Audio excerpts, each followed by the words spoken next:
बस्तर संभाग के आमाबल में पीएम नरेंद्र मोदी ने कार्यकर्ताओं में भरी हुंकार, कहा आपको घर घर जाना है और कहना है कि मोदी जी ने कहा है राम राम। अमेठी पहुंची केंद्रीय मंत्री स्मृति ईरानी ने कांग्रेस नेता राहुल गांधी पर कसा तंज, कहा अमेठी से फिर चुनाव हारेंगे राहुल गांधी। मध्य प्रदेश की सिवनी में राहुल गांधी ने आदिवासी और वनवासियों के बीच बताया बीजेपी पर साधा निशाना, कहा इस देश के और इस जमीन के पहले मालिक आदिवासी। बिहार में सीएम नीतीश कुमार के पीएम मोदी के अभिवादन के तरीके को लेकर चरम पर तकरार, तेजस्वी यादव ने नीतीश कुमार को झुककर नमस्ते करने पर उठाए सवाल।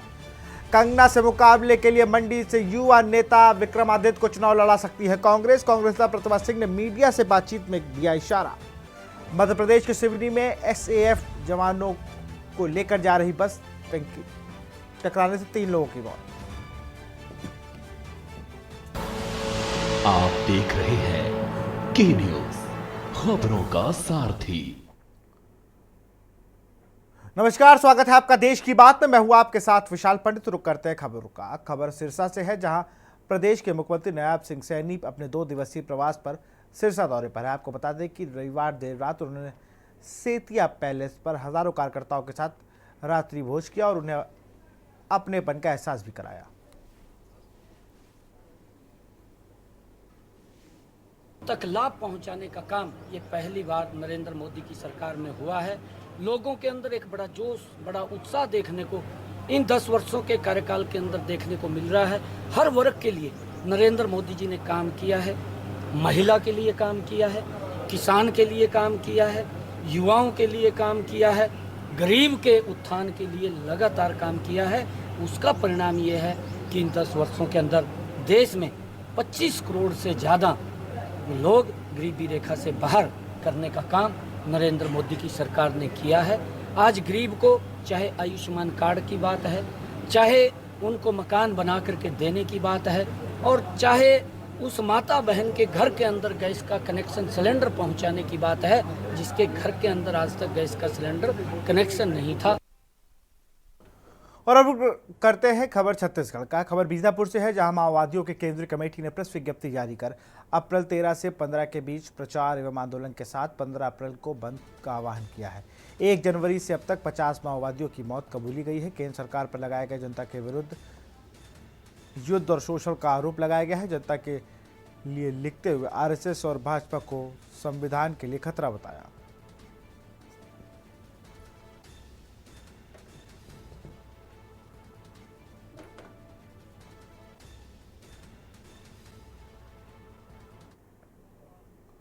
सरगुजा पुलिस द्वारा अंबिकापुर के पीजी कॉलेज ऑडिटोरियम में नवीन कानून संहिता 2023 के लिए 1 दिवसीय कार्यशाला का आयोजन संभागीय स्तर पर किया गया। आपको बता दें कि अंग्रेजों द्वारा बनाए गए 3 कानून में किसी भी तरह से विक्टिम को न्याय दिलाने में सक्षम नहीं था। यही वजह थी कि भारत की संसद में यह 3 कानून, भारतीय न्याय संहिता कानून, भारतीय नागरिकता सुरक्षा संहिता सहित भारतीय साक्ष्य अधिनियम कानून को पारित किया गया। यह कानून 1 जुलाई से प्रभावशाली होगा। इस कार्यशाला में संभाग में भारत से कानून के जानकार सहित सरगुजा आईजी अंकिता गर्ग, सरगुजा पुलिस अधीक्षक विजय अग्रवाल सहित तमाम आला अधिकारी मौजूद रहे।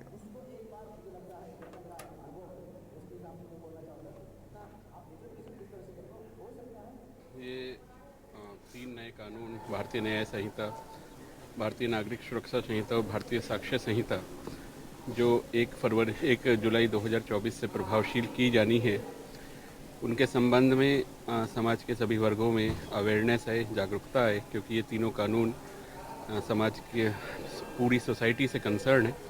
इसी विषय वस्तु को लेकर आज यहाँ 1 दिवसीय कार्यशाला का आयोजन किया गया है, जहाँ पर विभिन्न एक्सपर्ट्स को बुलाया गया है। और हमारा उद्देश्य है कि बहुत ही सरल शब्दों में आम पब्लिक को, आम जनता को इन कानूनों के जो मुख्य बिंदु हैं उनके बारे में, उनके अधिकारों के बारे में, इसके अतिरिक्त पुलिस, अभियोजन एवं न्यायपालिका की इसमें जो जिम्मेवारियां, जैसे कि हम सभी जान रहे हैं कि जो आज संसद के द्वारा नए कानून को पारित किया गया है, उसको पारित करने के लिए मुख्य कारण ये था कि पूर्व में जो कानून थे वो औपनिवेशिक कानून हुआ करते थे, अंग्रेज़ों के द्वारा बनाए हुए कानून थे। उन कानूनों में बहुत सारी ऐसे खामियां तो नहीं कहेंगे, लेकिन उस समय के अनुसार जो अपराध उस समय घटित होते थे और आज के जो अपराध है उनमें बहुत चेंजेस आ चुके हैं। उस समय जो अपराध होते थे वो छोटे अपराध ये हुआ करते थे। आज के जो अपराध है साइबर फ्रॉड हम कह सकते हैं, आतंकवादी अपराध हो चुके हैं, संगठित अपराध हो चुके हैं, जिनमें बहुत सारे टेक्निकल चीज़ों को लेकर बहुत सारे इलेक्ट्रॉनिक माध्यमों के द्वारा आज अपराध घटित हो रहे हैं। जांजगीर की सिटी कोतवाली पुलिस ने सट्टा खेलने वाले 2 आरोपियों को गिरफ्तार किया। आरोपियों के पास से 3 मोबाइल, 20,000 रुपए नकद बरामद किए गए। पुलिस के मुताबिक सट्टा खेलने की जानकारी मिली थी, जिसके बाद साइबर टीम और पुलिस टीम अलर्ट हुई। इसके बाद साक्ष्य के आधार पर जांजगीर के भीमापार निवासी पंकज राठौर और अभिनव मित्तल को खैरागढ़ से गिरफ्तार किया गया।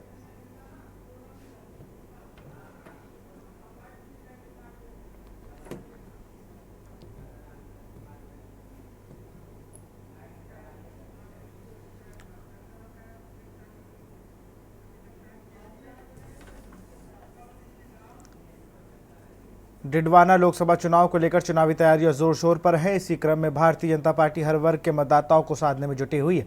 इसके तहत भाजपा नागौर देहात के जिला अध्यक्ष गजेंद्र सिंह ऑडिट ने तस्लीम आरिफ मुन्ना को भाजपा से मोर्चा का जिला संयोजक मनोनीत किया।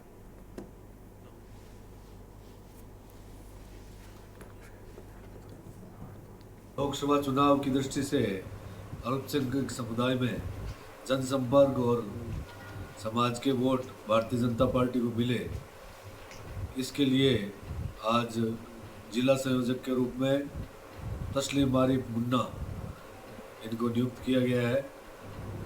पार्टी की अपेक्षा है कि वो निष्ठा से भारतीय जनता पार्टी का काम करे और समाज के बंधुओं को जोड़े।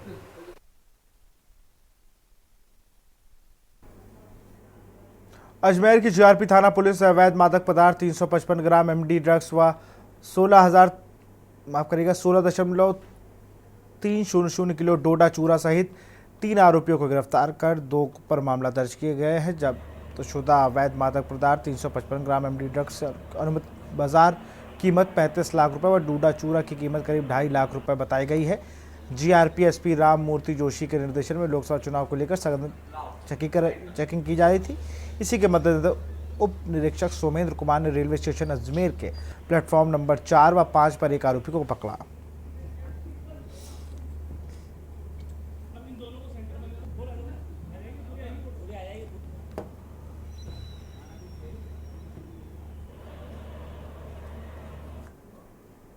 लोकसभा चुनाव 2024 के लिए महाराष्ट्र के भंडारा गोंदिया का चुनावी गर्म हो चुका है।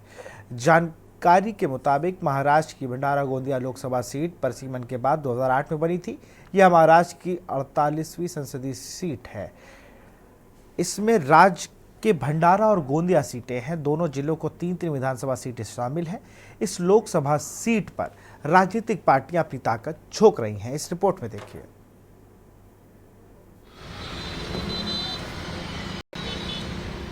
महाराष्ट्र की भंडारा गोंदिया लोकसभा सीट परिसीमन के बाद 2008 में बनी थी। ये महाराष्ट्र की 48 संसदीय सीट में एक है। इसमें राज्य के भंडारा और गोंदिया दोनों जिलों के 3-3 विधानसभा सीट शामिल हैं। बीजेपी ने मौजूदा सांसद सुनील मेंढे को महायुति उम्मीदवार के रूप में फिर से चुनाव में खड़ा किया है, जबकि कांग्रेस ने प्रशांत यादवराव पडोले को महाविकास अघाड़ी उम्मीदवार के रूप में चुनाव मैदान में उतारा है। बीजेपी उम्मीदवार को भरोसा है कि प्रधानमंत्री मोदी की लोकप्रियता उनके चुनाव जीतने के लिए तुरुप का पत्ता साबित होगी। समय हमने जो आम लोगों के हित में जो काम किया है वही हमारा विशेष मुद्दा रहेगा ये पूरे चुनाव में। और खासकर मोदी जी ने पिछले 10 साल से जिस तरह से देश को संभाला है, संवारा है और जिस तरह हर क्षेत्र में हमने आगे बढ़ाया है, वही हमारे प्रचार के सभी मेन मुद्दे हैं। ये सीट पहले एनसीपी नेता प्रफुल्ल पटेल और महाराष्ट्र प्रदेश कांग्रेस अध्यक्ष नाना पटोले के पास थी। दोनों ने अपने अपने उम्मीदवारों के लिए प्रचार किया। तीनों पार्टी के लोग बड़े खुशी के साथ एक दूसरे को सहयोग करते हुए प्रचार में लगे हुए हैं और यहाँ पर कोई भी प्रकार से किसी भी पार्टी में मतभेद नहीं है। क्या कहेंगे गोंदिया का जो उम्मीदवार गोंदिया भंडारा का करेंगे, कितने मतों से जीतेंगे? यानी लाखों के फर्कों से जीतेंगे। पिछले वक्त भी वो करीब 2 लाख वोटों से जीते, उससे ज़्यादा ही वोटों से जीतेंगे, क्योंकि इस बार हम सब लोग साथ में हैं। देखो, ये डरी हुई भाजपा है और डरी हुई भाजपा अब आखिरी की कोशिश कर रही है कि भाई हमारे बारे में कोई गलत बोले ही मत। अबे तुमने गलत ही किया है, देश को बेचा है बीजेपी ने गए 10 साल में, देश की संवैधानिक व्यवस्था को खत्म किया है। उनका जो सर्वे हुआ था, उसके महायुति का जो कैंडिडेट है अभी जो सिटिंग एमपी, वो 2.5 लाख वोट से हारने वाला था और दूसरे लोगों को सर्वे में डाला तो वो 3.5-4 लाख में हारने वाले थे। इसलिए 2.5 लाख से हराए तो पुरता, इसलिए वो 2.5 लाख से हारने वाला है। इस लोकसभा सीट पर वोटरों की राय बटी हुई है। कुछ लोगों को लगता है कि बीजेपी के मौजूदा सांसद ने काम नहीं किया है, जबकि कुछ लोग बीजेपी और प्रधानमंत्री के काम से खुश हैं। जो सांसद महोदय रहे हैं, उनका पिछले 5 साल में बिल्कुल वो नदारद रहे जनता से, उनका कोई भी विकास कार्य नहीं है। यहाँ तो कुछ लोगों ने प्रतियोगिता लगा के रखी है कि सांसद के विकास कामों का बोर्ड दिखाओ, सांसद के काम दिखाओ और इनाम पाओ। तो साधारण जनता के साथ साथ उनके खुद के पार्टी में भी इतनी नाराजगी है उनके टिकट को लेकर, क्योंकि उन्होंने पूरे 5 साल कोई काम नहीं किया, किसी तरीके से जनता के संपर्क में नहीं रहे। नहीं, विकास किया है। 10 साल के अंदर में बहुत कुछ विकास हुआ है, काफी विकास हुआ है। देश बहुत यानी आगे लेके गए हमारे मोदी साहब। अभी हमारे मतलब देश के अंदर में अभी तक मतलब हमारे इंडिया की भारत की पहचान नहीं थी, लेकिन विदेश से फॉरेन से लेकर के अभी पहचान है हमारे देश की। जानते हैं लोग कि भारत का प्रधानमंत्री कौन है। पहले ये सब कुछ नहीं था, ये गरीब है ये वो बोल रहे थे। जिला प्रशासन ये तय करने की तैयारी कर रहा है कि बुजुर्ग और दिव्यांग अपने घरों से ही वोट डाल सकें।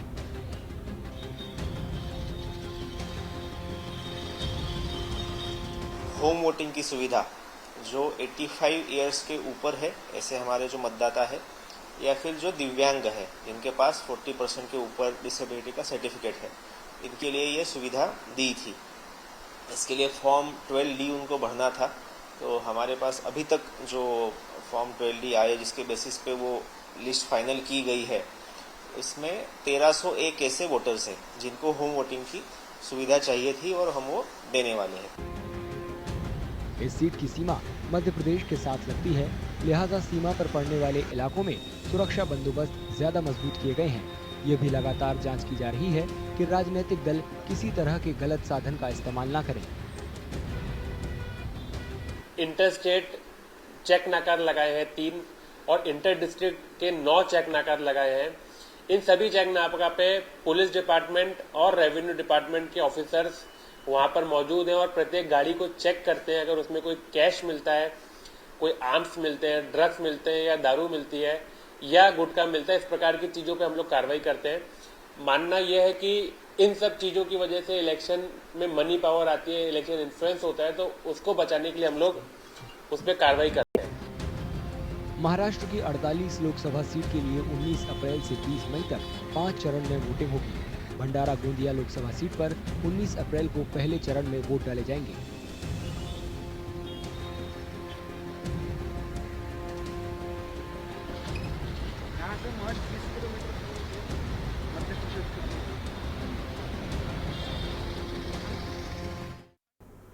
लोकसभा चुनाव से पहले पश्चिम बंगाल में धीमल जनजाति के अनुसूचित जनजाति सूची में शामिल करने की पुरानी मांग फिर उभर गई है। धीमल जनजाति दार्जिलिंग जिले की नक्सलबाड़ी ब्लॉक के केतुबगोर जाटे गांव की है। समुदाय के लोग अभी तक एसटी का दर्जा न मिलने से निराश है। इस रिपोर्ट में देखिए।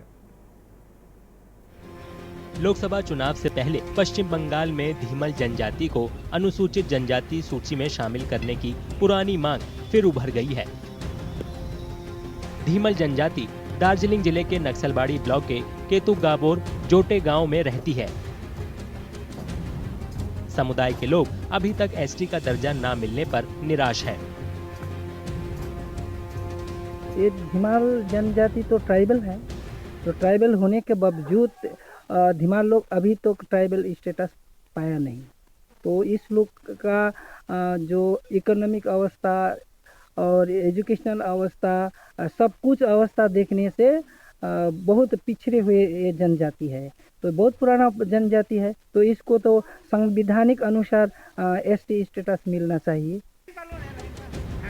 जनजाति के बुजुर्गों के मुताबिक अनुसूचित जनजाति के रूप में मान्यता नहीं मिलने से उनकी आर्थिक हालत बदतर होती जा रही है।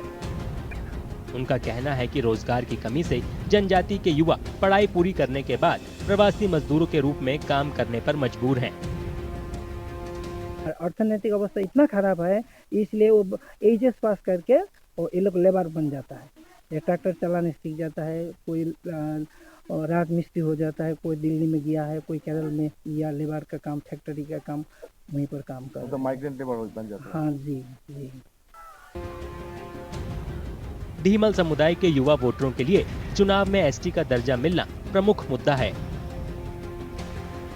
ट्राइबल नहीं हो रहा है और सामने ही चुनाव आ रहा है कि जो सरकार आएगा एस टू स्टेट हम लोगों का पूरा करेगा, उन्हीं को हम मतलब वोट देंगे और ये उम्मीद रखेंगे कि हमारा ये ट्राइबल हो जाए। दार्जिलिंग के मौजूदा बीजेपी सांसद राजू बिस्ता यहां से फिर पार्टी उम्मीदवार हैं। उनका कहना है कि बीजेपी इस इलाके की 11 जनजातियों को एसटी का दर्जा देने के लिए प्रतिबद्ध है। इनमें धीमल भी शामिल हैं। धीमल नहीं, 11 लेफ्ट ऑफ कम्युनिटी है, सिर्फ एक नहीं है। और जो है उनकी ये डिमांड बहुत पुरानी है और जायज़ डिमांड है, और ऑलरेडी एसटी में थे, वो एक्सक्लूड हो गए, उनको दोबारा इंक्लूड करना है। और भारतीय जनता पार्टी ने अपने संकल्प पत्र में भी ये चीज़ उसमें दर्ता किया है। और मैंने इस 5 साल में बहुत प्रयास किए कि किसी तरह जो है इस 5 साल के कार्यकाल में ये हो जाए। कुछ अड़चन की वजह से जो है रह गया, लेकिन 5 साल मुझे दोबारा सेवा करने का मौका मिल रहा है, और इस 5 साल में वो भी टाइम बाउंड तरीके से जितना जल्दी हो सके वो पूरा भारतीय जनता पार्टी करेगी। ये हमारा जनता से वादा है। दार्जिलिंग में 26 अप्रैल को वोटिंग होगी। देखना दिलचस्प होगा कि धीमल जनजाति का वोट किस तरफ जाएगा। समुदाय को लगता है कि अभी तक उन्हें सभी राजनीतिक दलों ने धोखा दिया है, क्योंकि उनकी एसटी सूची में शामिल करने की लंबे समय से चली आ रही मांग अब तक पूरी नहीं की गई है।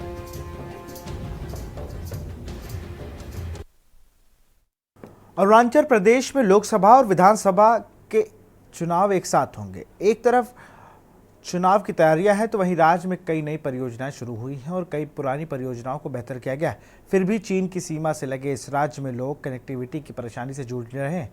इस रिपोर्ट में देखिए। अरुणाचल प्रदेश में कई नई परियोजनाएं शुरू की गई हैं और कई पुरानी परियोजनाओं को बेहतर किया गया है। फिर भी चीन की सीमा से लगे इस राज्य में लोग कनेक्टिविटी की परेशानी से जूझ रहे हैं। राज्य में नई सड़कें बनाई जा रही हैं, लेकिन पापुमपारे जिला में पड़ने वाले दोईमुख विधानसभा सीट के लोग इससे संतुष्ट नहीं हैं। उन्होंने कहा कि सड़कों के अभाव के अलावा उन्हें सही ड्रेनेज सिस्टम न होने से भी भारी परेशानी है। रास्ता तो अभी ठीक ही है ना, लेकिन हम लोग का यह में रास्ता ठीक होने से भी ड्रेन नहीं है ना। ड्रेन नहीं होने का कारण से हम लोग का रास्ता जो एक साल का अंदर ही खराब हो जाता है ना। तो स्पेशली हम लोग का यहाँ में जो ड्रेन बनाता है ना, जो ड्रेन को अच्छा से बनाने से ठीक ही है। और ये मोबाइल कनेक्टिविटी वगैरह, मोबाइल का तो ठीक ही है, लेकिन ना जो थोड़ा सा यहाँ से मैंने 1-2 किलो घुसेगा, लेकिन टावर होता ही नहीं है।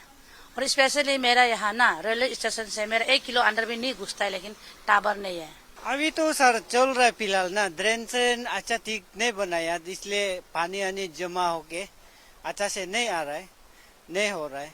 इसलिए अभी तो बनाने में शुरू हो रहा है, काम चल रहा है। गांव में भी वही अभी सड़क चल रहा है, लेकिन अच्छा से ड्रेनेज ये सब ठीक नहीं हो कारण से रास्ता अच्छा से पहुंच नहीं पा रहा है, पूरा टूटा मुटा हो रहा है। दोईमुख सीट से मौजूदा बीजेपी विधायक ताना हाली तारा ने कहा कि 2019 में विधानसभा के लिए चुने जाने के बाद उन्होंने कनेक्टिविटी के लिए काफी काम किया है। वे इस बार भी पार्टी उम्मीदवार हैं। मेरा मुद्दा ही था कनेक्टिविटी का बारे में लेकर के था, तो मैं पूरा का पूरा अभी जहाँ जहाँ कनेक्टिविटी पहुँच नहीं पा रहा है उस पे पूरा का पूरा हम कनेक्टिविटी कर दिया। कि उसका बाद सरकार को मैंने जब जीत के आया तब तो हमने लॉ कॉलेज को शुरू किया, NIT को परमानेंट में शिफ्ट किया। उन्होंने कहा कि उन्होंने यहाँ डिजिटल कनेक्टिविटी और एयर कनेक्टिविटी भी सुनिश्चित की है। जहाँ जहाँ डिजिटल का जैसे बोलो आपका मोबाइल फोन टावर जहाँ पहुँचता नहीं है, अभी मैंने पूरा हर जगह में टावर हम इंस्टॉलेशन कर दिया। जब हम चुनाव में लड़ के आया, मिलने का बाद मुझे जब ओलोंगी दोनीपोलो एयरपोर्ट को ग्रीन फील्ड को मुझे जंगल में मिला, तो उसको मैंने पूरा शुरुआत करके मैंने उड़ान आज देश का उड़ान और देश का साथ कनेक्टिविटी के लिए और उड़ान अभी ओलोंगी से बढ़ रहा है। अरुणाचल प्रदेश की 60 विधानसभा सीट और 2 लोकसभा सीट के लिए एक साथ चुनाव हो रहे हैं। वोटिंग 19 अप्रैल को और वोटों की गिनती 4 जून को होगी।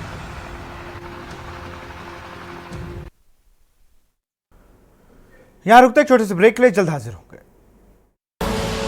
आप देख रहे हैं के न्यूज, खबरों का सारथी। ब्रेक के बाद आपका स्वागत है। खबर डिंडोरी से है, जहां जिले के बहारपुर गांव में ट्रैक्टर पलटने से 2 मजदूरों की मौत हो गई। एक मजदूर गंभीर रूप से घायल हो गया। प्राप्त जानकारी के मुताबिक ट्रैक्टर भूसा लोडिंग कर गोपालपुर से बजाग जा रहा था, तभी इस दौरान ट्रैक्टर अनियंत्रित होकर पलट गया और हादसे में ट्रैक्टर में बैठे 2 मजदूरों की दबकर मौत हो गई। एक मजदूर गंभीर रूप से घायल हो। घायल मजदूर को प्राथमिक स्वास्थ्य केंद्र बहारपुर रवाना किया गया। मौके से ट्रैक्टर चालक फरार है।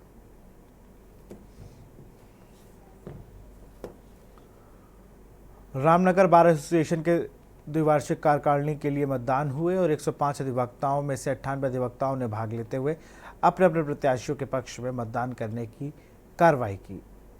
दोपहर के बाद मतगणना के बाद मुख्य चुनाव अधिकारी एडवोकेट जगदीश चंद्र ने सभी विजय प्रत्याशियों की घोषणा करते हुए सभी को शपथ ग्रहण कराई और बता दें कि उपाध्यक्ष पद पर ललित मोहन पांडे एवं कार्यकारिणी सदस्यों में सभी सदस्यों का चुनाव निर्विरोध हुआ और मुख्य चुनाव अधिकारी ने बताया कि अध्यक्ष पद पर ललित तिवारी, सचिव पद पर संतोष देवरानी, पुस्तकालय अध्यक्ष पद पर हिमांशु अग्रवाल, उप सचिव पद पर गगन कुमार एवं रंजीत, कोषाध्यक्ष पद पर बलवंत सिंह बिष्ट, ऑडिटर पद पर मोहम्मद यूनुस को निर्वाचित घोषित किया गया।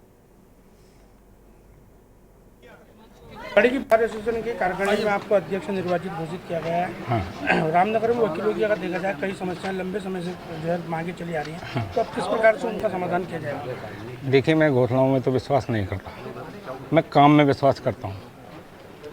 यहाँ इस न्यायालय परिसर को खुलवाने से लेके डीजे कोर्ट तक और भी जितने मैंने काम किए हैं, आगे भी मैं इन कामों को और गति से बढ़ाऊँगा। रामनगर प्रसिद्ध गर्जिया देवी मंदिर के नीचे स्थित 40 से ज्यादा प्रसाद विक्रेताओं की दुकान पर अज्ञात कारणों से चलते भीषण आग लग गई। फायर ब्रिगेड की टीम ने मौके पर पहुंचकर आग पर काफी दिक्कतों के बाद काबू पाया। आग इतनी भयावह थी कि धीरे धीरे उसने मंदिर के पास स्थित 40 से ज्यादा दुकानों को अपनी चपेट में ले लिया और धीरे धीरे सभी दुकानों को जलकर स्वाहा कर दिया। दुकान में पूरा सामान से नवरात्रि स्टार्ट होने वाले थे, पूरा सामान भर रखा था और अचानक से हवा आई। हवा से ज़्यादा मतलब आग जल्दी से आई, मतलब लपट जल्दी आई। हम काफ़ी हुआ, बन गई, जान बच भारी दुकानें जली हुई, 40-50 जली। पहले ऊपर मंदिर से लगी आग, वहाँ से एक गुल्ला गिरा तो उसने छप्पर के ऊपर से उसमें वहाँ से शुरू हुई आग पूरे लेफ्ट कल के लिए सब पूरा माल भरा था, नवरात्रि चल रहे थे, उसमें माल भरा सब शुरू हो गया। हमें जो है आग की सूचना 2:07-8 के लगभग प्राप्त हुई। उक्त सूचना पर हम अपनी फायर यूनिट लेकर घटनास्थल पर पहुंचे।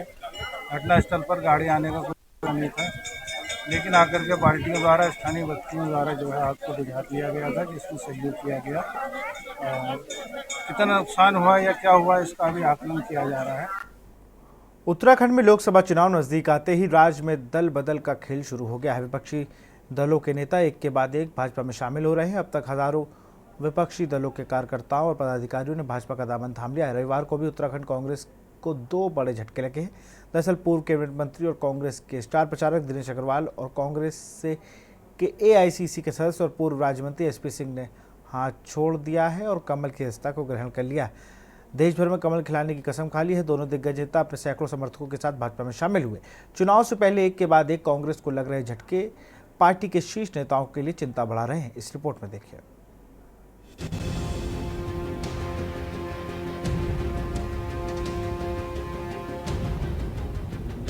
देश के साथ ही उत्तराखंड में भाजपा का कुनबा लगातार बढ़ रहा है।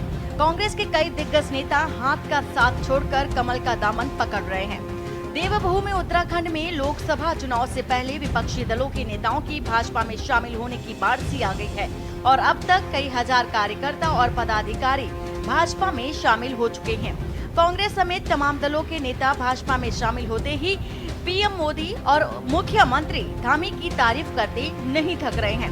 वहीं भाजपा में हजारों हजार विपक्षी दलों के नेताओं के शामिल होने से भाजपा में असंतोष भी बढ़ रहा है, जिसको देखते हुए सीएम पुष्कर सिंह धामी ने अब प्रदेश अध्यक्ष महेंद्र भट्ट से फिलहाल विपक्ष के नेताओं को शामिल न करने का अनुरोध किया है। मुख्यमंत्री का कहना है कि अब तक 15,000 से ज्यादा नेता भाजपा में शामिल हो चुके हैं और किसी को भी शामिल कराने से पहले नेताओं की स्क्रीनिंग की जाए। ज़्यादा लोग आ गए हैं, 15,000 के लगभग लोगों ने अभी तक विभिन्न दलों के लोगों ने भारतीय जनता पार्टी की सदस्यता ले ली है। लेकिन मैंने अपने प्रदेश अध्यक्ष जी से अनुरोध किया है कि अब आगे जो भी ज्वाइनिंग करें, अनुरोध किया है मैंने अध्यक्ष जी से कि कोई एक थोड़ा स्क्रीनिंग कर लें, कोई क्राइटेरिया बना लें, उसके बाद ही सब करें। फुटेगा, भयंकर फुटेगा। इसलिए 5 की 5 लोकसभा क्षेत्रों में पराजय हो रही है। मुख्यमंत्री तो हवा में उड़ रहे हैं। धरातल में देखें ना, धरातल में जरा जमीन में चल के देखें क्या हाल है। नड्डा की मीटिंग के लिए कार्यकर्ता नहीं मिला था, नड्डा बोलना शुरू, कार्यकर्ता भाग गया, किराए की भीड़ लाई जा रही है। मैं सबसे पहले जो है आपका अभिनंदन करता हूँ। मैं इस नतीजे पर पहुंच रहा हूँ कि हर किसी को आज मजबूरी में जो है बीजेपी ज्वाइन करनी पड़ी है, क्योंकि उनके बिजनेस पर इस तरह का ईडी वगैरह का जो दबाव होता है, आप देखेंगे कई नेता जो है इसी अंतराल में जो है अपने समर्थकों के साथ बीजेपी में जा रहे हैं। ये एक मजबूरी है, लेकिन इस पर भी क्योंकि कईयों पर केस हुए हैं। एक दिन अभी परसों आ गया था हरक सिंह जी वाला कि उनकी बहू और वो दोनों व्यक्ति बीजेपी में जा रहे हैं, ठीक है, क्योंकि ये तत्कालिक के उन पर जो है ईडी का छापा हुआ था। तो इसका विरोध भी हुआ, अन्य दलों के द्वारा भी विरोध हुआ है कि क्या बीजेपी इस तरह का। उससे बचने के लिए इन्होंने जो है उत्तराखंड में जो आप का प्रश्न हो रहा है कि भाई इतने लोग जो है लगातार वहां जा रहे हैं, लेकिन अब वो रोकने जा रहे हैं। बता दें कि उत्तराखंड भाजपा लोकसभा चुनाव के ऐलान से पहले ही तमाम विपक्षी दलों के नेताओं को पार्टी में शामिल करा रही है। उत्तराखंड कांग्रेस को लगने वाले झटकों की शुरुआत 28 जनवरी को पूर्व विधायक शैलेंद्र रावत के त्यागपत्र के साथ हुई थी और इसके बाद मनीष खंडूरी, विधायक राजेंद्र भंडारी, पूर्व विधायक विजयपाल सिंह सजवान और मालचंद्र धन सिंह नेगी और पूर्व कैबिनेट मंत्री दिनेश अग्रवाल जैसे दिग्गज शामिल हैं। इसके बाद भी भाजपा प्रदेश अध्यक्ष महेंद्र भट्ट का कहना है कि ये तो अभी शुरुआत है, आगे कई और दिग्गज नेताओं को भी पार्टी में शामिल कराया जाएगा। क्योंकि हमारे पास लिस्ट तो बहुत बड़ी है, लेकिन हमारी जो हम लोग पूरी सूची को जो हमारे केंद्रीय मंत्री हैं अनुराग ठाकुर जी, उस पूरी सूची पर जांच करते हैं और किसी को कोई मुकदमा ना हो, किसी को भी इस तरह से, तो वो चीज़ें रुक जाती है, बाकी लोगों को मिलेगी। देखिए, ये तो जब मैं बीजेपी में सम्मिलित हुआ हूँ तो ये सोच समझ के ही सम्मिलित हुआ हूँ कि मुझे यहाँ अच्छा लगेगा, इसीलिए मैं सम्मिलित हुआ। मैंने जो धारणा बनाई कि मैं भारतीय जनता पार्टी में सम्मिलित हूँ, उसके पीछे मेरी बड़ी स्पष्ट धारणा है कि जो आज मोदी जी का नेतृत्व है, राज्य के अंदर हो या देश के अंदर हो, विपक्ष लोकतंत्र का एक मजबूत स्तंभ होता है और अगर सब सत्ता में ही आ जाएंगे तो फिर विपक्ष में कौन रहेगा। तो कांग्रेस की अंदरूनी परिस्थितियां, नेतृत्व का अभाव, सन 80 के बाद से कांग्रेस में जो लीडरशिप नहीं उभर पाई, 80 के बाद से ब्रोकर्स कह लीजिए, पूंजीपति कह लीजिए, सिफारिशी कह लीजिए, दागदार लोग कह लीजिए, दलाल लोग कह लीजिए, उनके हाथ में संगठन, टिकट, उनके हाथ में लीडरशिप आई तो उनके अंदर मादा नहीं है लड़ने का, वो सत्ता से टकराने का दम नहीं रख सकते। कुल मिलाकर के लोकसभा चुनाव के बीच उत्तराखंड में दल बदल की राजनीति तेज हो गई है और एक के बाद एक विपक्षी दलों के नेता भाजपा में शामिल हो रहे हैं, जिससे विपक्ष कमजोर हो रहा है। और हालांकि बाहरी नेताओं को पार्टी में शामिल कराने से भाजपा के भीतर भी असंतोष जैसा बढ़ता जा रहा है। कल तक जो विपक्षी नेता पीएम मोदी की नीतियों का विरोध कर रहे थे, वो नेता आज अचानक पीएम मोदी की जमकर सराहना कर रहे हैं। और ऐसे में सवाल ये है कि क्या ये दबाव की राजनीति है? क्या भाजपा संगठन पर मुख्यमंत्री की अपील का असर पड़ेगा, या क्या भाजपा दूसरे नेताओं को शामिल कराकर अपने संगठन को कमजोर नहीं करा रही है? Uttarakhand desk report. रुड़की के आवास विकास स्थित भाजपा कार्यालय में आज निषाद पार्टी के प्रदेश अध्यक्ष जय भगवान कश्यप के नेतृत्व में सैकड़ों कार्यकर्ता पहुंचे और लोकसभा चुनाव में प्रदेश में भारतीय जनता पार्टी के समर्थन करने का ऐलान किया। इस दौरान आयोजित कार्यक्रम में भाजपा जिलाध्यक्ष शोभाराम प्रजापति और जिला पंचायत अध्यक्ष किरण चौधरी मौजूद रहे, जिनका निषाद पार्टी के प्रदेश अध्यक्ष जय भगवान गुप्ता ने पटका पहनाकर सम्मान किया।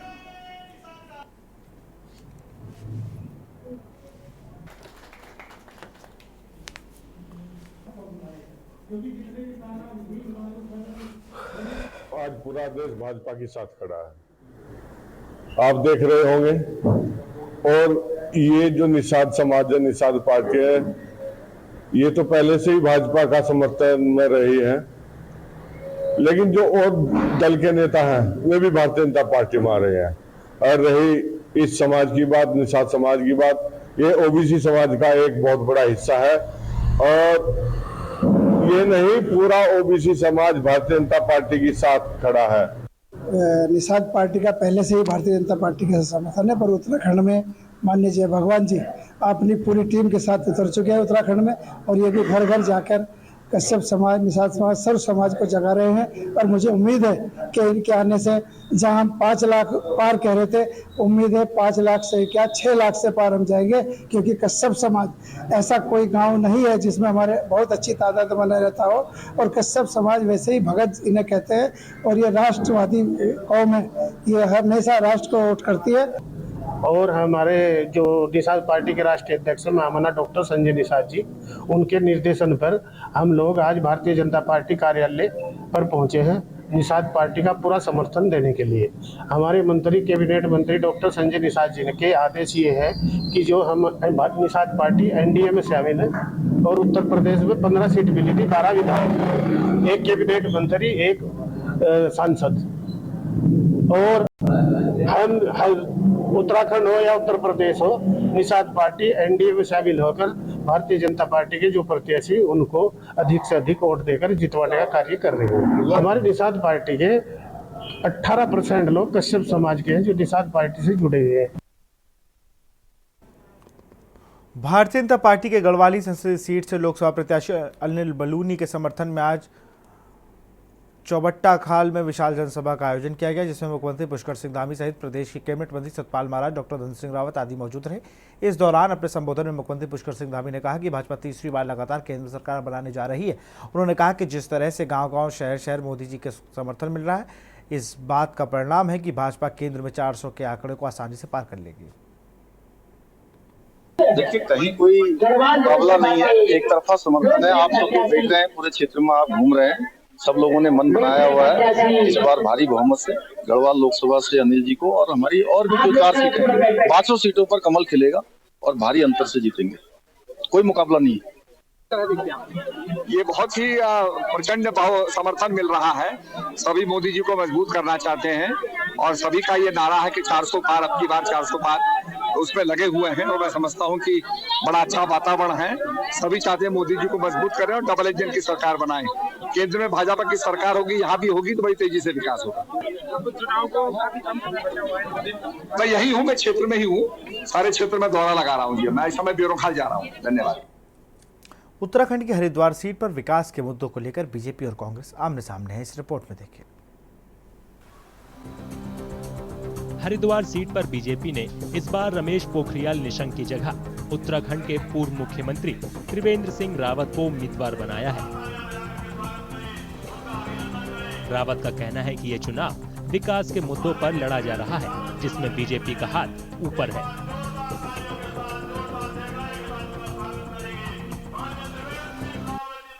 मैं इसको परम सौभाग्य मानता हूं देश का कि विकास के मुद्दों पर चुनाव हो रहा है। जो भारतीय जनता पार्टी के प्रत्याशी हैं वो विकास और विकास के मुद्दों को लेकर के गांव में बातचीत कर रहे हैं, मतदाताओं से बातचीत कर रहे हैं कि किस तरह से मोदी जी के इन 10 वर्षों में देश में विकास कार्यों ने गति पकड़ी है। कुछ लोगों का कहना है कि उन्होंने पिछले 10 सालों में इस इलाके में विकास के कई काम देखे हैं और वो इस चुनाव में बीजेपी को वोट देने की सोच रही हैं। लोगों को पेंशन वगैरह दी हैं, कई चीजें बांटी हैं, कई काम किए हैं, राशन बांटे हैं, कई काम किए इन्होंने, ऐसी बात नहीं है। और आगे भी करेंगे, पुलें बनाई हैं, हाईवे बनाए हैं, काम तो काफी हुए हैं। हाँ यही है, बस यही हार जीत के चुनाव है, यहीं पे है जो कुछ भी है। मोदी सरकार ये है जो कुछ भी है, इसके सामने तो और कोई है ही नहीं, तो टिका ही नहीं आज तक और न टिका। जैसे इन्होंने यहाँ पे भी ब्याज माफी योजना लागू की थी जीएसटी के अंतर्गत, पूरे हिंदुस्तान में किसी भी स्टेट के अंदर लागू नहीं हुई। सिर्फ उत्तराखंड राज्य एक ऐसा राज्य था जिसने जो है ब्याज माफी योजना लागू करी थी। वैट से जैसे हम जीएसटी में कन्वर्ट हुए थे उस टाइम में कुछ केस हमारे पेंडिंग रह गए थे, इसके लिए ब्याज माफी योजना आई थी। कुछ चीजें ऐसी करी है, जैसे एक व्यापारी के लिए एक था कि हमारे लिए दुर्घटना बीमा योजना के लिए यहाँ पहले 5 लाख की योजना थी। अब उत्तराखंड एक लोग मात्र ऐसा राज्य है जिसमें 10 लाख की हमारे लिए अचानक किसी व्यापारी की डेथ हो जाती है, पंजीकृत व्यापारी की, तो राज्य सरकार द्वारा 10 लाख की उसके अंदर आर्थिक सहायता का है। दूसरी तरफ कांग्रेस का कहना है कि राज्य में विकास के काम रुके हुए हैं और बेरोजगारी बढ़ रही है। कांग्रेस ने यहां से राज्य के पूर्व मुख्यमंत्री हरीश रावत के बेटे वीरेंद्र रावत को मैदान में उतारा है। हम लोगों के आजीविका के वार पर ले रहे हैं। हमारा सवाल महंगाई है, हमारा सवाल भ्रष्टाचार है, बढ़ता हुआ भ्रष्टाचार है, हमारा प्रश्न जो है बेरोजगारी पर है, हमारा प्रश्न दलितों पर जो अत्याचार बढ़े हैं, जो महिलाओं पर अत्याचार बढ़े हैं, वो सवाल है। हमारा प्रश्न जो है किसान और नौजवान का है, उनकी जो उपेक्षा हो रही है। ये सारी चीज़ें हैं। जिस राज्य के अंदर मुख्यमंत्री के आवास में गड्ढा ऐप बनता हो, गड्ढा ऐप है, तो उस राज्य के अंदर आप अंदाज लगा सकते हैं कि उस राज्य के विकास की गति क्या होगी। मुद्दे हैं बेरोजगारी। आज हर घर में एक बेरोजगार बैठा हुआ है और इतिहास में आप देख लीजिए 47% की बेरोजगारी, रिकॉर्ड तोड़ बेरोजगारी हिंदुस्तान में पहली बार हुई है। महंगाई आज 1000 रुपए का सिलेंडर पार हो गया है। आप भी अपने मोटरसाइकिल गाड़ी में पेट्रोल भराते कितने का है आप बताइए। आज डीजल इतना महंगा हो गया है, खाने का तेल महंगा है, दालें महंगी है, कोई चीज़ ऐसी है जो सस्ती है। आज सिर्फ इंसान सस्ता रह गया, बाकी सब चीजें महंगी हो गई है। कांग्रेस के दावे से इस इलाके के कुछ गांव वाले भी इत्तेफाक रखते हैं। उन्होंने कहा कि रोजगार के कम होते मौके यहाँ एक बड़ा मुद्दा है। दिक्कत तो बस यही है, मजदूरी खुली कर लो तो कर लो, नहीं और वैसे कोई रोजगार नहीं है। मजदूरी मिल जाती है? हाँ बस बहुत ही कम है। कितना हो जाता है महीने में, कितनी बार मिल जाता है? जी महीने में तो 10-15 दिन लग जा, 10-15 दिन ठल्ली रह जा, इस तरीके की मजदूरी यहाँ। बीमारी की ज़्यादा वो है जी, इधर काफ़ी दूर है अस्पताल वगैरह। और दूसरी बात बाढ़ की, बाढ़ तो काफ़ी बार आ चुकी है यहाँ, हर साल आती है जी। बाढ़ में क्या क्या दिक्कतें होती है? पानी भर जाता है, क्या होता है? एक तो जैसे ये गन्ना होगा जी, बिल्कुल नष्ट होगा इस बार। गेहूँ वगैरह हर साल बच जा, क्योंकि इस टाइम पर बाढ़ नहीं आ पाती। बस यही है जी। और क्या समस्याएं हैं? पढ़ाई लिखाई के लेकर क्या है? रोजगार तो कुछ नहीं है, नौकरी बहुत कम है जी। बीजेपी के हरिद्वार के शहरी इलाकों में ज्यादा पैठ है। यहाँ के लोगों का कहना है कि विकास के काम तो हो रहे हैं, लेकिन कुछ स्थानीय मुद्दों को नजरअंदाज किया जा रहा है। तो स्थानीय मुद्दों में यहाँ पर सबसे बड़ी समस्या है पानी की। बरसातों में जो नालों में पानी आता है, दुकानों में घुस जाता है, उस समस्या का अभी तो कोई निदान ही नहीं हो पाया है। चंद्राचार्य चौक में ये समस्या है, मोती बाजार में ये समस्या है, सप्त सरोवर क्षेत्र में समस्या है, शरवनाथ नगर में समस्या है। तो इतने विधायक हमारे मदन कौशिक 3-4 बार रह चुके हैं, लेकिन इस समस्या का हल नहीं करा सके। उत्तराखंड की सभी 5 लोकसभा सीटों पर 19 अप्रैल को मतदान होगा। 2019 के लोकसभा चुनाव में राज्य की सभी 5 सीटों पर बीजेपी को जीत मिली थी।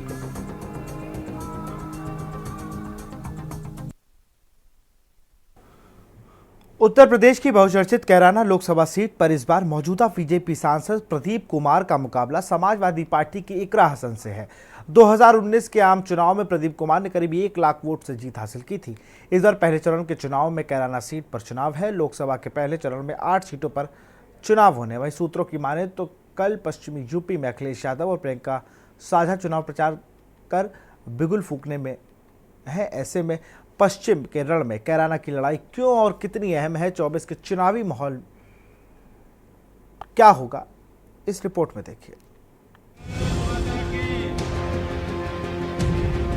उत्तर प्रदेश की बहुचर्चित कैराना लोकसभा सीट पर इस बार मौजूदा बीजेपी सांसद प्रदीप कुमार का मुकाबला समाजवादी पार्टी की इकरा हसन से है। 2019 के आम चुनाव में प्रदीप कुमार ने करीब 1 लाख वोटों से जीत हासिल की थी।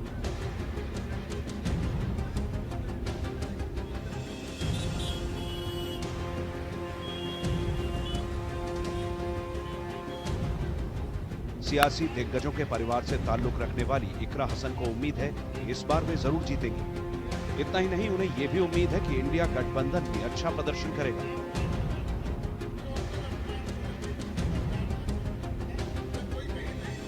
बहुत उम्मीद है, लगातार हमें सपोर्ट बढ़ता दिखाई दे रहा है और पश्चिम में बहुत अच्छा हमें 2-3 हमारी इधर की जो सीटें हैं, क्योंकि अपने चुनाव में आसपास का ही ध्यान रहता है बस, तो उन पर अच्छा रिस्पांस मिल रहा है और मुझे उम्मीद है कि हम यूपी में ही एक बड़ा चंक हम तोड़ लेंगे और साउथ में तो बीजेपी का कुछ है ही नहीं, तो वी आर वेरी होपफुल कि इंडिया गठबंधन अच्छा परफॉर्मेंस देगा।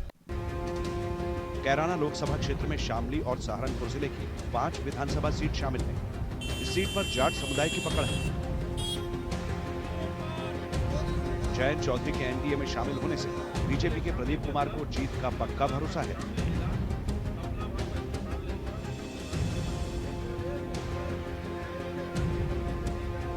पिछली बार 3 प्रमुख दल हमारे सामने चुनाव लड़ने का काम कर रहे थे। कैराना लोकसभा पर समाजवादी, बीएसपी और आरएलडी। अब की बार बीएसपी अलग चुनाव लड़ रही है, आरएलडी हमारे साथ आ गई है। सामने एक ही पक्ष मानो कि समाजवादी पार्टी, और उनका पक्ष बहुत कमजोर दिखाई पड़ रहा है। हमारे साथ आरएलडी के आने के बाद हमारा पक्ष पहले से कहीं ज्यादा मजबूत हुआ। कैराना के वोटरों के लिए इस चुनाव में कानून व्यवस्था, बेरोजगारी, सांप्रदायिक सौहार्द और विकास अहम मुद्दे हैं।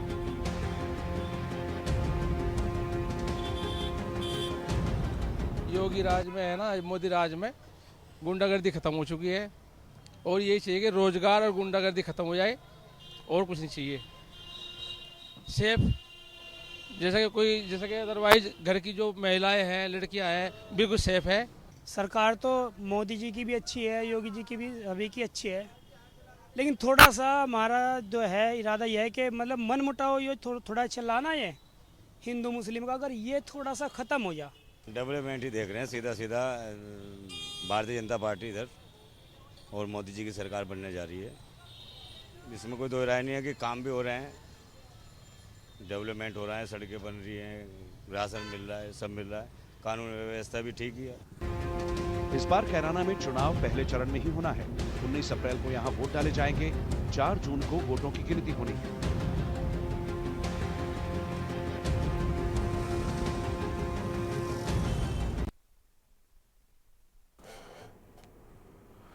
कानपुर उर्दू के जाने माने वरिष्ठ पत्रकार एवं कानपुर प्रेस क्लब के पूर्व कार्यकारिणी सदस्य मोहम्मद इरफान का 8 अप्रैल को निधन हो गया। उन्होंने अपने निवास पर अंतिम सांस ली। वे लगभग 71 वर्ष के थे और लंबे वक्त से फेफड़ों की बीमारी से जूझ रहे थे। उनका कानपुर के हामिद अस्पताल में इलाज चल रहा था। उनके निधन की खबर से पत्रकारिता जगत में शोक की लहर दौड़ पड़ी।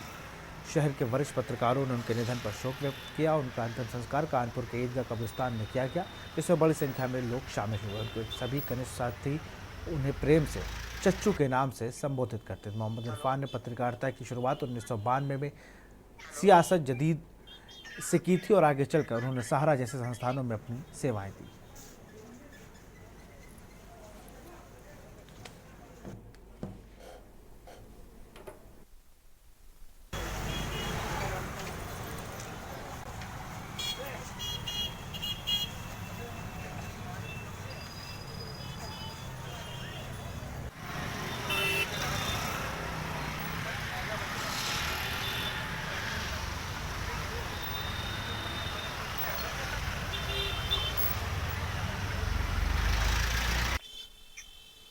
हेलो हेलो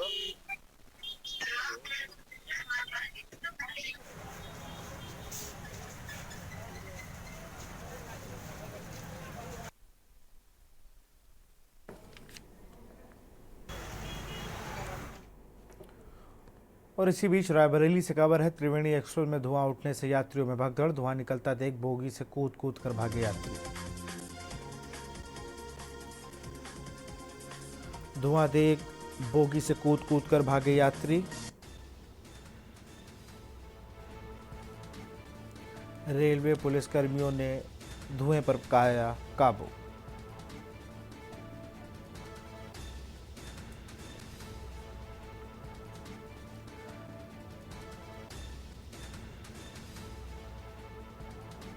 धुआं देखकर बोगी से कूद कूद कर भागे यात्री। रेलवे पुलिस कर्मियों ने धुएं पर पाया काबू। फायर इक्विपमेंट से पाइप निकले पाए गए।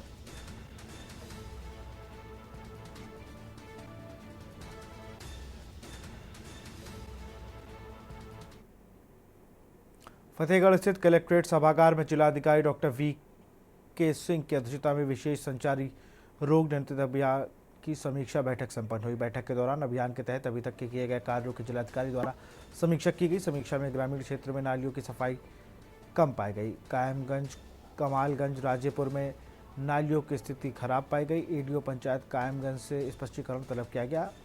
अजमतपुर की सफाई कर्मी कार्य नहीं कर रही है। जिलाधिकारी द्वारा उक्त सफाई कर्मी को निलंबित कर आदेश दिया गया। जिलाधिकारी द्वारा ईओ नगर पालिका को निर्देशित किया गया। जिलाधिकारी ने सीएमओ डॉक्टर अरविंद कुमार सिंह को निर्देशित किया गया सभी आरोग्य मेले सहित तरीके से संचालित किए जाए। बैठक के दौरान मुख्य विकास अधिकारी अरविंद कुमार मिश्रा, मुख्य चिकित्सा अधिकारी डॉक्टर अविनेंद्र कुमार सिंह व संबंधित अधिकारीगण मौजूद रहे।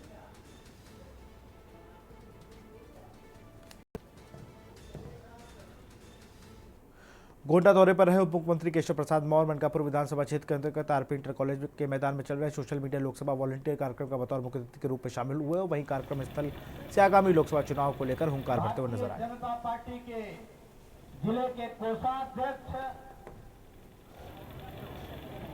हमारे और हम उत्तर प्रदेश की सभी 80 लोकसभा सीटें भाजपा और गठबंधन के जो साथी हैं वह सब जीत रहे हैं। सपा पूरी तरह से सफा है। कांग्रेस मुक्त उत्तर प्रदेश ही नहीं, कांग्रेस मुक्त भारत देश हो रहा है। सपा बसपा से मुक्त उत्तर प्रदेश हो रहा है। अखिलेश यादव ने कहा कि सबसे बड़ा गुंडा आप हैं, आपको अखिलेश यादव जी बहुत गंभीर तनाव में हैं। वह चुनाव हार रहे हैं और वह सपा का जब कोई खाता खुलने वाला नहीं है, उनका वर्तमान भी अंधकार में है, उनका भविष्य भी अंधकार में है, तो तनाव में इस प्रकार की बयानबाजी करते हैं। शाहजहांपुर जिले में निर्वाचन अधिकारी उमेश प्रताप के दिशा निर्देश एवं जिला प्रमोशन अधिकारी गौरव मिश्रा के मार्गदर्शन पर लोकसभा चुनाव के दृष्टिगत बरेली मोड़ स्थित वन स्टॉप सेंटर में मतदाता जागरूकता अभियान के अंतर्गत मतदाता अधिकार शपथ ग्रहण कार्यक्रम आयोजित किया गया।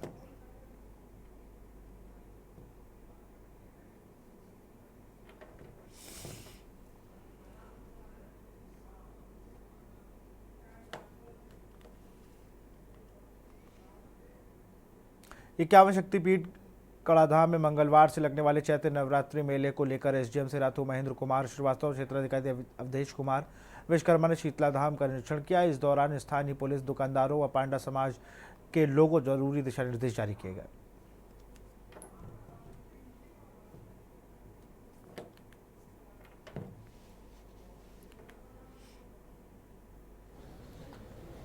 प्रधान जी, अनिल वसीम जी, महाराम नेताजी बोलने के लिए। फिलहाल देश की बात में इतना ही। देखते रहिए न्यूज इंडिया। नमस्कार।